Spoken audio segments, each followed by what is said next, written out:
I love you. Okay বলো। I love you. আমি আপনাকে ভালোবাসি। I love you. কি বললা তুমি? আমার আপনাকে ভালো লাগে। I love you. এসব এক্স ওয়াই জেড মার্কা চোর ছাগল কথা বলবেন, ভালোবাসার টাইম নেই আমার। I love you.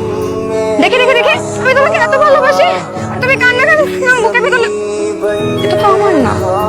বাসায় আব্বু আম্মুকে বলে রাখছি পরীক্ষাটা শেষ হোক তোমাকে বাসায় নিয়ে যাবো। অবশ্যই যাব, তো তাড়াহুড়ার কি আছে? তাড়াহুড়ো থাকবে না, মানে তোমাকে আমি অন্য একজনের বাড়িতে ফেলে রাখছি, এটা মনে শান্তি হচ্ছে? তোমাকে যতক্ষণ না নিজের বাসায় নিজের মতো করে পাবো কোনো শান্তি পাবো। নিজেই দেখছো? আরে এদিকে আমি কেমনে বলবো কোথায়? পুরো ক্যাম্পাসে কোথাও খুঁজে পাচ্ছি না, ফোন দিচ্ছি ফোনও বন্ধ। দিদি কই? দিদি তো গ্রামের বাড়ি চলে গেছে।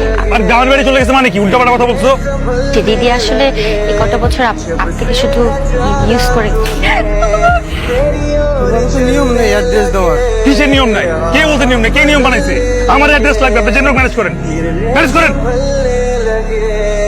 जब से है जाना तुम्हें तेरी ओर चलने लगे हर सफर हर এই তুই ক্যাম্পুলি, এই তুই কি একটাবার দেখোস নাই এই পুরো তোর জন্য কি ঘটছে? একটাবার দেখোস নাই এই পুরো তোর কত পাগল?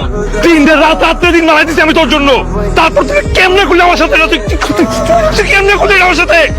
আমার বিয়ে ঠিক হয়ে গেছিল আগে থেকে, আর তোমরা ক্যাম্পাসে যাওয়ার পর থেকে তোমরা সবাই মিলে যাওয়া শুরু করেছো। এই বে, চুপ কর। তুই যদি জানতি তুই আমার ভালোবাসিস না, তাই নাটক কেন করলি? একটাবার এসে বলতি যে আমি তোমারে ভালোবাসি না, তোর সাথে টাইম পাস করতে তোর ইউজ করতেছি আমি, একটাবার বলতি তোর আমার জীবন মোট সবকিছু দিয়ে দিতাম না। ওরা ছাড়া আমি বাঁচতাম না। তুই অন্য কারো বিয়ে মেনে নিতে হবে।